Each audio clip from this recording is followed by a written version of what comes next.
Hey guys, welcome back to Boots and Bounty Homestead. My name is Casey and welcome to my kitchen. So we're doing a cozy fall soup 2024 with Gail from Gail's Southern Living and Heather with Milk and Honey Heritage Farms. Thank you two so much for the invite for this collaboration.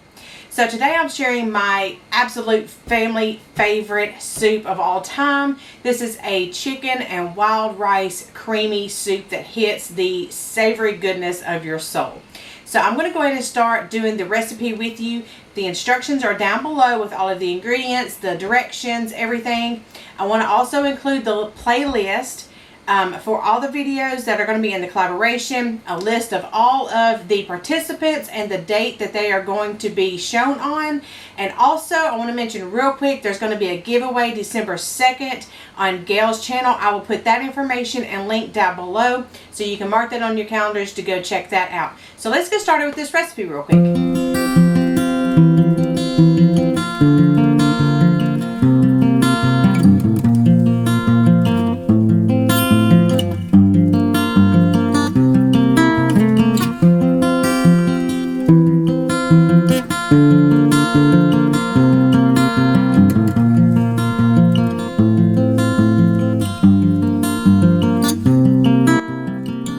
So we've gotten all of our ingredients together and we're going to first start with wild rice. I keep mine in a separate container instead of a bag, but I do cut the instructions out and tape them to the container, so I'll always have them two together. So I've got about 3/4 of a cup of rice here. That's just all I had. And then I'm going to add to that about 1.5 cups of chicken broth. And then I'm going to add in about 1 teaspoon of salt and go ahead and get this started cooking. In the meantime, I want to go ahead and get my veggies diced up, and this is going to be the carrots and the onions.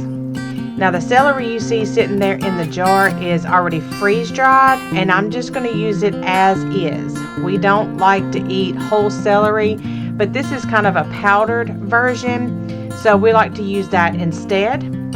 And I'm going to add that to the pot here in just a little bit.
Now with this chicken, I have already pre-cooked it. In the recipe below, I'm going to put the original recipe down there. So you're going to see that it says you can put the raw chicken breast into the soup and let it kind of cook together. Well, I shortened that because I had some extra chicken from a rotisserie chicken I did, and I just went ahead and pulled that off the bone, and it does save some steps. Now I'm going to go ahead and prepare my liquid, which is milk, and the recipe calls for heavy whipping cream, but I did not have any, so you can substitute any kind of thick dairy for this, and this time I'm using some homemade raw milk yogurt. You can also use sour cream if you would like. So we're going to go ahead and get the soup started on the stove, and I'm going to go ahead and melt about 1 tablespoon of butter. I'm going to add in my diced carrots and my diced onions, as well as the freeze-dried celery.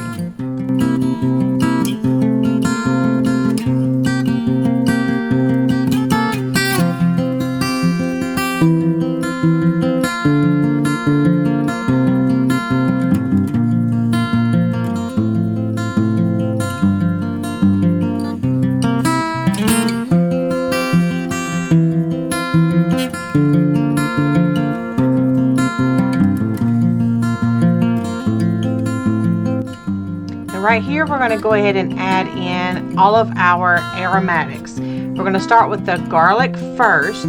Cook it about 30 seconds or so.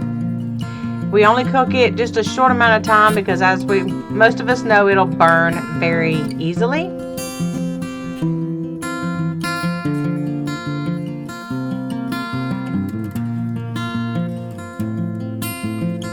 So here we're going to start adding in our salt and pepper and sage, thyme, and rosemary.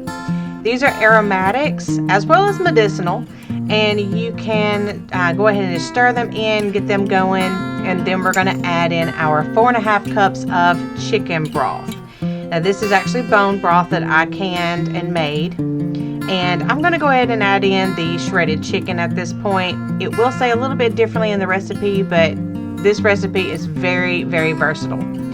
So I just sped up the time lapse right here just so you can see me kind of stirring it around, and we are bringing it to about a boil. This took about 10 minutes or so. Now I was cleaning up in the background. So now it's time to check our rice to make sure it's done.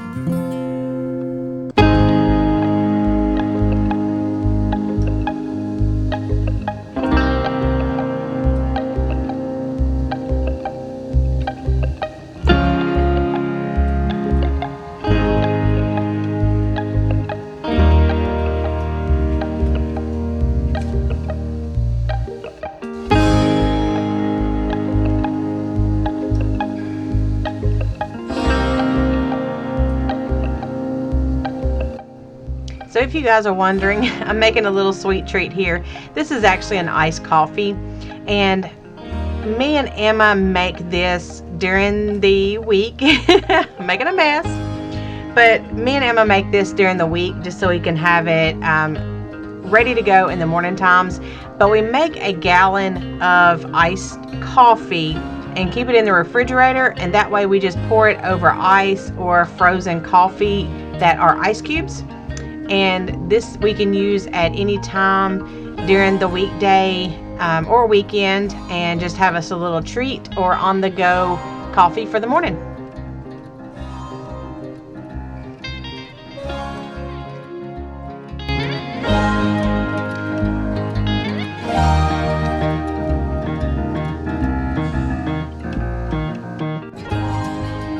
So our rice is finally ready, and it doesn't have to be 100% ready. It can still be slightly underdone because we are going to let this slow simmer for about 15 to 20 minutes or longer if you need to let it simmer longer for supper time or lunch.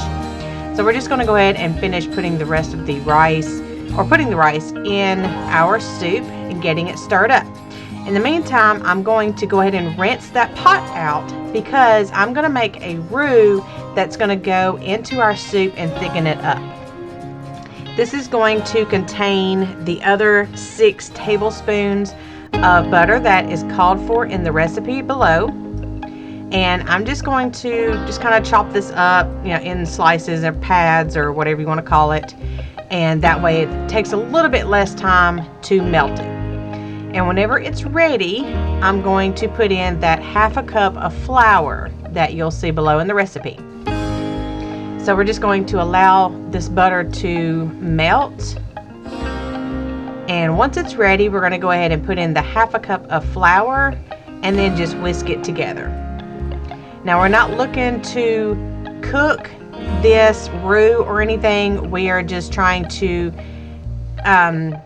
heat up the flour, because flour is raw and you're not supposed to consume raw flour. So this 1.5 minutes of cooking with the butter in this roux is what's going to make the flour where it's going to be edible. And then we're going to add it straight to the soup. And when you do this, you want to go ahead and start whisking it together because it will clump up, and it will clump up fast. So you want to have your whisk ready and just continuously to stir it. And then add in the other liquids, which is the milk, and what I have is yogurt, but the recipe calls for the heavy whipping cream. So you're going to pour this in there and just whisk as you pour it in there, so that way it gets evenly distributed. And as it cooks, you will see it start to thicken up.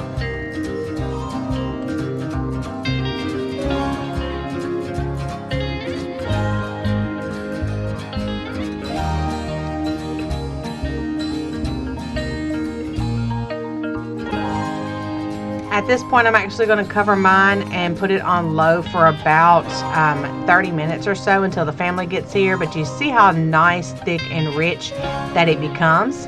I hope you guys enjoyed this recipe. Thank you for stopping by, and we will see you next time, guys.